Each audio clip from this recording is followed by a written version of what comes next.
Baik, hari ini saya akan share tentang ignorance, ketidakpedulian, sikap cuek, ignorance. Dalam 2 Timotius 3 ayat yang pertama dengan judul perikop keadaan manusia di akhir zaman. Ketahuilah bahwa pada hari-hari terakhir akan datang masa yang sukar. Manusia akan mencintai dirinya sendiri dan menjadi hamba uang. Mereka akan membual dan menyombongkan diri. Mereka akan menjadi pemfitnah. Mereka akan berontak terhadap orang tua dan tidak tahu berterima kasih, tidak mempedulikan agama, tidak tahu mengasihi, tidak mau berdamai, suka menjelekkan orang, tidak dapat mengekang diri, garang, tidak suka yang baik, suka mengkhianat, tidak berpikir panjang, berlagak tahu, lebih menuruti hawa nafsu daripada menuruti Allah. Secara lahiriah, mereka menjalankan ibadah mereka, tetapi pada hakikatnya mereka memungkiri kekuatannya. Jauhilah mereka itu. Di akhir zaman dikatakan akan datang masa-masa yang sulit, tapi yang paling signifikan adalah manusia akan mencintai dirinya sendiri. Gak peduli agama, gak peduli orang. Sikap ignorance adalah sebuah attitude yang sangat merugikan orang lain. Saya kasih contoh. Banyak orang yang sering meninggalkan toilet bekas mereka pakai dalam keadaan kotor. Padahal kita tahu bahwa toilet di rumah ataupun toilet di tempat-tempat umum itu tidak hanya untuk kita pribadi, tapi akan ada orang lain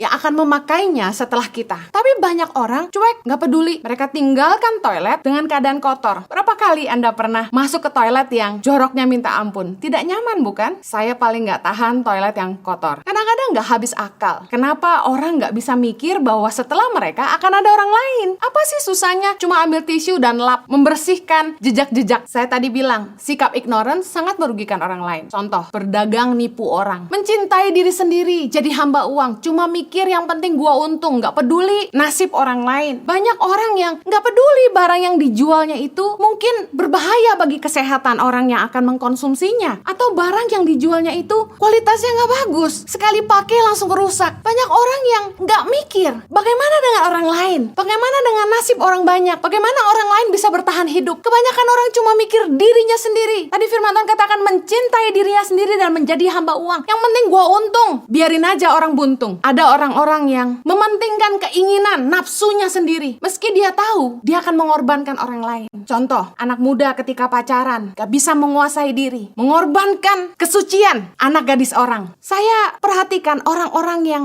serakah, gak bisa menguasai diri sendiri. Gak peduli kalau mereka harus merugikan orang-orang lain. Yang penting mereka sendiri senang, mereka happy. Ada orang-orang yang bisa tertawa di atas penderitaan orang lain. Mari kita belajar bagaimana kita jadi orang yang tidak ignorance, punya kepedulian terhadap orang-orang di sekitar kita, punya kepedulian kepada sesama, kepada keluarga. Mari kita renungkan firman Tuhan sama-sama dalam Lukas 16 ayat yang ke-10 sampai 12. Judul perikopnya, setia dalam perkara yang kecil. Ayat 10 berkata begini, barang siapa setia dalam perkara-perkara kecil, ia setia juga dalam perkara-perkara besar. Dan barang siapa tidak benar dalam perkara-perkara kecil, ia tidak benar juga dalam perkara besar. Ayat ke-11. Jadi, jikalau kamu tidak setia dalam hal mamon yang tidak jujur, siapakah yang akan mempercayakan kepadamu harta yang sesungguhnya? Dan jikalau kamu tidak setia dalam harta orang lain, siapakah yang akan menyerahkan hartamu sendiri kepadamu? Orang-orang ignorance adalah orang-orang yang tidak bisa dipercaya. Firman Tuhan mengajar kita dalam Lukas 16 bahwa kita harus setia dalam perkara kecil dan kita harus setia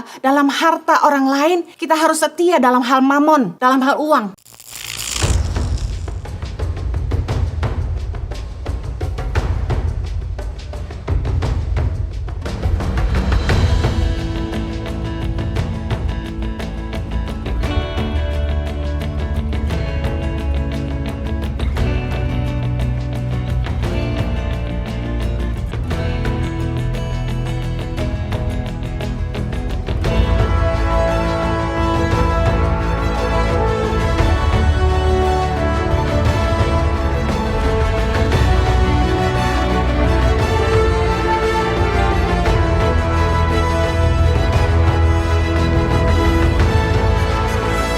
Suka duka, perjuangan guru tangan pengharapan dalam membangun pendidikan di pedalaman Indonesia.